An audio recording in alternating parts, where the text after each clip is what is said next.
Alright guys, well I'm going paintballing over this weekend, so I figured I'd do a quick video, or hopefully a quick video, on what I wear / what I bring to the paintball field. So I'll start up here with what I wear. Pretty much every time I go I just wear BDUs, the old style. I got the long sleeve top, got a t-shirt underneath. Sometimes I wear this, sometimes I wear just a black t-shirt, and I got the pants. Depending on how cold it is or how hot it is, I might or might not wear the top long sleeve. A lot of the times I just play on a t-shirt, because you pretty much get warmed up just by running around and having your adrenaline pumping when you're getting shot at. But on top of that, I got a headband. We'll go into that a little bit later, or actually we'll probably go into that right about now. So let's switch over to the mask that I wear. This is called the V-Force Grills. I'm sure a lot of you guys know about this. It's a really popular mask for a good reason. This thing is freaking awesome. I got it in the tan and the olive. The tan, this part right here, it looks like shit right now. It looks really light. It looks like almost a white. But when you see it in person, it's a good tan. It's just a light that's right up above me shining on it, making it all bright. But good mask. And on top of that, I have my setup for my GoPro. If you want to see how I did this, let me know, and I can do a video on that. But this thing is freaking sturdy. The only wiggle it really has is the mask itself wiggling. So it is pretty sturdy. I haven't tried it out yet though. I can't lie. I just mounted this, and I will be trying it out for the first time this weekend. So there will be some videos yet to come with me playing. So there's that. And jumping back over to this, I kind of bought this just in case I didn't want to mount my GoPro up top, because when you put your GoPro there, it kind of blocks your forehead. The only thing about the V-Force Grills is it comes down, and you have a lot of your forehead kind of out in the open. So if I run out of battery or anything on the camera and I don't want to, I'll probably just take that off and I'll put the headband on instead. Because the V-Force Grills does come with a visor, but I kind of, how I put this on, I wouldn't say messed it up, but I don't know how good the visor is going to work anymore, just because what I did with that. So it is what it is. I would definitely rather have a good GoPro solid mount on there than a visor. So that's how I look at it. Again, if you want me to do a video on how I did that, let me know. Now changing on to how I rock things. The way that I do it is on my gun, which I'll show you later. I use a remote coil. So pretty much the tank isn't attached to the gun. It's attached via a wire that's attached to the gun, or a remote coil that's attached to the gun. And that same remote coil is then attached to the tank, and you need to put the tank somewhere on your body. So with that being the case, there's kind of two ways that I do it. I'll either do it with this setup, which is, it kind of just goes around your waist. There's a strap right here, and there's a strap on the bottom for your thigh. So I usually do this, which is a 2-pod holder. It's a 2+1, so 2 pods, which I have the die-lock lids on now, and the one is the tank. So I'll do that, and when I do that, I usually like to carry 4 pods, if not more. So I'll usually rock this then, and this is the thigh holster. So I usually have this on my right side, and I'll have this on my left side. This is a 2+2+1, so it's a two pods in the main compartments, 2 pods on the side. These things kind of roll out, and you can fit pods in them. Got one on the other side, and then you got one in the middle. I usually only rock 2 in that. I don't like to overfill that. I don't like to have all that weight on my legs. But alright, so that's pretty much my first setup. I'll do that. And then switch over to my second setup. Sometimes I'll just rock this, which is a paintball vest. This thing's pretty good. It held up, I guess you can say. But pretty much in this one, you have your little things on the side. You can fit the little 10-round pods, or you can fit what are they called? The little CO2 tanks.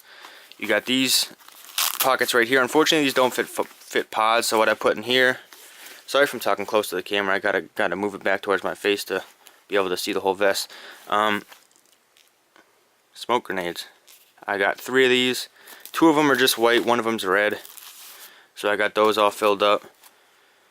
There's a little pouch right here you can use for a cell phone, or you can use a radio. I kind of don't like it. I think I'm going to cut it off because it kind of just dangles around. There's nothing to really keep it attached. Back here, you got a pocket that goes down, which I usually carry my phone or car keys in. Up top, got a little ID patch / map, whatever you want to use this for. And you got a zipper that goes around up top. And up there I put in, what do they call it, like little microfiber cloths. So if I get hit on the mask or something like that, I can wipe it off. Let's flip it around to the back. Alright, now here, this is a 4+1. So you got 4 pods. Actually, it's a 4+2+1. I don't want to get that wrong. 4 plus 2 plus 1. So you got 4 pods in your main compartments. You got a spot right here for a pod in the middle, and the same thing over here. You got a spot in the pod for a middle. So you can actually fit 6 back there. Same thing. I usually only keep 4. And then right here is where you keep your tank. And it kind of gets hooked up into the top. So it's really sturdy. It's got this that holds it. It's got the 2 straps that come over top of the tank, and it's got the strap that goes around the tank. So it's on there. These things are all kind of just velcroed on, so you can switch them around however you want to. And you got a pocket up top wherever you wanna, whatever you want to keep in there. So let's jump back really quick. Sometimes I wear them, sometimes I don't. I got two styles of gloves. I got full. These are actually kind of like bike riding gloves or mountain climbing gloves, whatever you want to use them for. I got the full finger gloves and I got the half finger gloves.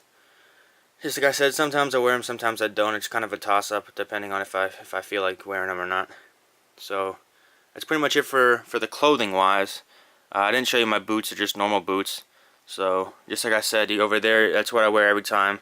Sometimes I wear these two depending on how I feel. Sometimes I wear the vest. Obviously I always wear the mask with the GoPro, even though this is going to be my first time wearing a GoPro. Now let's jump back to the tank. For the tank I have a Ninja 62 by 3000. It's freaking heavy, man. That's one of the reasons why, you know what I mean, you need something pretty sturdy to carry it in. So 62 by 3000. I just got this, haven't used it yet. I was running CO2 before, but air is a lot better, so I switched over to that. Move back again. We'll jump down to the gun. For the gun I got a Tippmann A5. I did a couple things to it, nothing too crazy. I got 2 hoppers for it. I just got this one, don't know which one I'm going to like better. I'm sure I'll like this one a little bit better, but I got 2 hoppers for it. The one on the left is your original. That's kind of an aftermarket. The things that I did to this, let's see, I put a flatline on it, so flatline barrel. I switched out the gas line and I have it running a remote coil now. I pulled in a double trigger. I put in the stock, but the other thing that I did was I bought the metal, well, on a real gun it would be called a buffer tube. I'm not really sure what you call it on a paintball gun. I'm still going to call it a buffer tube. Pretty much the tube that the stock goes on. I put on a metal one. They usually come with plastic. I already broke one of the plastic ones, so I opted out for the metal one. Besides that, I put on obviously the camo detailed stickers, and I put on squishy paddles. That's about it. I was thinking about getting the E-grip and all that stuff, but I'm going to hold off on that. I got a Wrap 4 barrel condom, because the other barrel condom that came with the flatline I lost somehow. So that kind of just slips on there nice and easy. I don't got to fight it or anything like that. For the remote lines, I got 2 of these. I got one that has the slide check. Kind of a more, I wouldn't say old school, but this actually wasn't the one. This is a long story. I'll try to keep it short. I ordered a Ninja one. They were out of stock, and they sent me this one. Supposedly it's more expensive, but I'm actually not sure what the maker of this even is. So you got your normal slide check one, and then I just bought this one, which is called the Gorilla Cobra Connect, I think it's called, where it's literally, the slide check is all in this little piece right here, where all you got to do is you obviously screw in your male end, your nipple into there. So I'll take this one out, put this one in, and literally you pretty much go about the same way. You'll put this on your tank, you'll tighten it on, and the air won't flow out through this until it's pushed up into the gun. So you push it up into the gun, air will flow, and then you press this button, pull it out, and the air will stop. It's a little bit better in my opinion than a slide check, because a slide check, every time you want to turn on and off the gas, you kind of have to move this up and down, and it sends high pressure gas or air through the line, so it can blow out some O-rings or something in here. I haven't had that happen at all yet, but it's a possibility. So I bought that one. Also, I bring some squeegees, and I have the paintball caddy. To be honest with you, a lot of guys say that this is stupid. It's a stupid thing to buy, but I don't think so. I'll be straight up. I don't think so. This thing is well worth it in my opinion. I got it on sale. It was like 16 bucks, and it just fills up paint so easily. As you can see, I do carry a lot of pods. I usually, if I wear this, I'll usually lend that shit out to my boys. If I wear that, I'll lend that. You know what I mean? Vice versa. So we're filling up a lot of pods, filling up a lot of hoppers, and that just gets the job done. To be honest, I mean, obviously you just pour your paint up top, take off this cap, and you dump it in your pods, and you're good to go.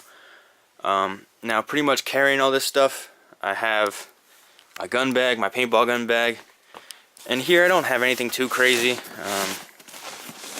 kind of just have the paintball gun. I can't really. Can I open it right now? Sorry.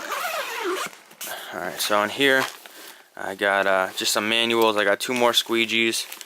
If anybody runs a CO2 tank, I think it's 12 ounce or smaller, or 12 or 9 ounce. I can give them this, and they can use it kind of as a stock. What else do I got in here? Oh yeah, here's a plastic one that I broke, like I said. The plastic buffer tube, or whatever you want to call it. And then I have some odds and ends. I have a 20 ounce CO2 tank in here. And I have up here, I have the Tipman little parts kit. I have some extra O-rings. I have some gun lube and all that stuff. So there's that. And then up here, I don't have anything in here, but that's what I carry most of my other things. My my tank, some of the harnesses and all that stuff, and then everything else I kind of carry. That's about it. I don't want to make it too long. I just wanted to show you what I bring and what I wear. If you guys are interested in certain pieces of equipment that I have, let me know, and I'll make a separate video on them. But until then, signing off.